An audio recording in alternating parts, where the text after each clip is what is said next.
Education, the Nation and the States, The Hindu. Towards the end of a recent webinar on the National Education Policy 2020, a retired civil servant asked a question. Referring to center-state relations and roles in education, he asked whether the new policy gives the center a predatory role.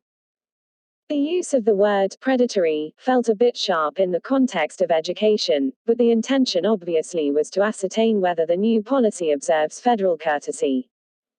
Even the 1986 policy didn't fully acknowledge the variety prevailing in provincial practices and the legacies those practices are rooted in.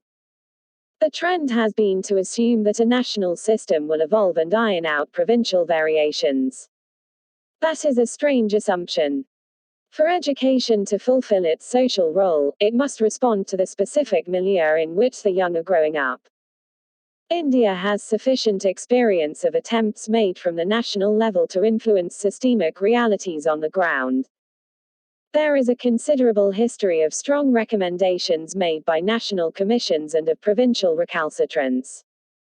States have their own social worlds to deal with, and they often prefer to carry on with the ways they became familiar with in colonial days. A prime example is the continuation of intermediate or junior colleges in several states more than half a century after the Qatari Commission gave its much-acclaimed report. Evolution in the provinces. Historically, the system of education evolved in the provinces. 100 years ago, the Central Advisory Board of Education was created to coordinate regional responses to common issues. The advisory character of this administrative mechanism meant that the board served mainly as a discussion forum. The Constitution, in its original draft, treated the states as the appropriate sphere for dealing with education. But unlike some other federal countries, India chose to have a Ministry of Education at the center. Its role was not merely decorative or confined to coordination among differing state perspectives and practices, rather, the center was expected to articulate aims and standards, or to pave the road to nation building and development. Soon after independence, a more substantial sphere of the center's activities in education emerged in the shape of advanced institutions in professional fields and schools specifically meant for the children of civil servants transferable across India. Such institutions received higher investment than the states could afford. The same can be said for national-level resource institutions which guided policy and encouraged new practices. Thus, concurrency was already a reality before the 1976 amendment formally included it in the Constitution. What it might mean after the emergency was an open question. A decade later, when the national policy was drafted under a youthful leader, it emphasized national concerns and perspective without specifically referring to provincial practices that indicated strong divergence. Engagement with the states remained a function of the Planning Commission. In the meantime, a burgeoning private sector had begun to push both public policy and popular perceptions of education. The force of this push can be measured from the difference between the 1986 policy and its own action program published 6 years later. Throughout the 1990s, those in charge of education remained hesitant to explain publicly how exactly liberalization would apply to this traditionally public responsibility. The rapidly expanding and globalizing urban middle class had already begun to secede from the public system, posing the awkward question of why education cannot be sold if there are willing buyers. Systemic chaos grew, leaving the policy behind. 3 systems. India now has 3 systems. To call them sectors would be an understatement. There is a central system, running an exam board that has an all-India reach through affiliation with English medium private schools catering to regional elites. 2 school chains run by the center are part of this system. The central system also includes advanced professional institutes and universities that have access to greater per capita funding than what the counterparts run by the states can afford. These latter ones belong to the second system, which also features provincial secondary boards affiliating schools teaching in state languages. The third system is based on purely private investment. Internationally accredited school boards and globally connected private universities are part of this third system.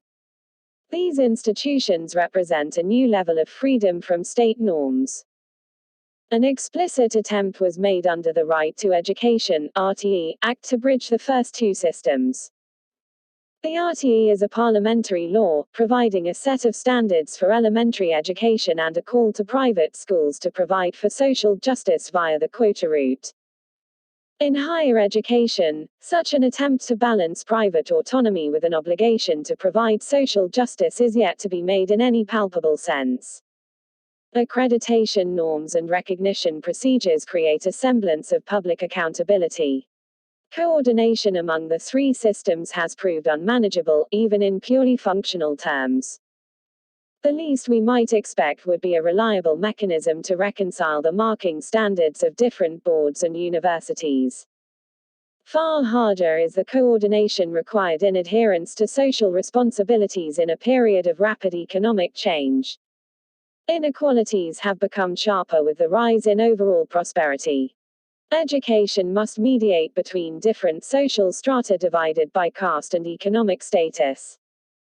The recent attempt made by Tamil Nadu to create a modest quota in NEET for students who attended government schools points towards an endemic problem exacerbated by centralization.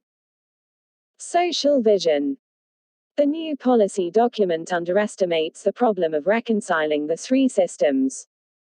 The architect of many of our national-level institutions, the late J.P. Naik, used to say that we must ask what kind of human being and society we want before we draft a policy in education.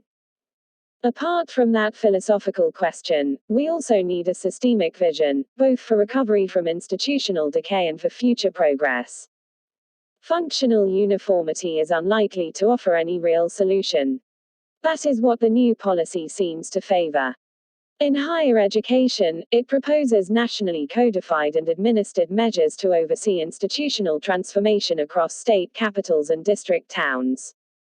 The assumption is that old structures will melt like wax under the heat of an empowered vision. The idea of a monolithic regulatory architecture to control a system that is privatizing at a rapid pace suggests a tempting impulse rather than a considered plan. Sufficient indication has existed for many years now that economic policy favors greater private enterprise in higher education. How to reconcile this push with the necessity of equitable public education is a nagging question. Similar is the question of autonomy, it cannot be interpreted in financial terms alone. The many different ways in which the states have maintained the colleges and universities cannot all be regarded as signs of a dysfunctional or failing system. If failure is the criterion for choice of remedy, gradations of failure will have to be determined first and the causes studied before remedial steps are contemplated. To accept that one size does not fit all, and then to push every foot into a chosen shoe takes self-contradictory parlance to a new level. At the school level too, the new policy proposes a post-RTE structural shift, ignoring the fact that the RTE itself has not yet been fully implemented.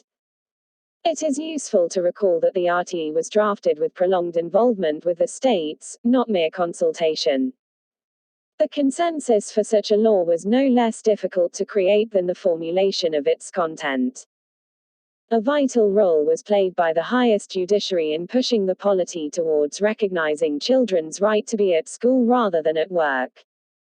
This was a historic social turn towards greater parity between sharply unequal strata. It might not have been accomplished if the center had not played an assertive role. Further progress of this role called for continued financial support for the implementation of RTE and policy guidance for the proper use of this support so that regional disparities diminish.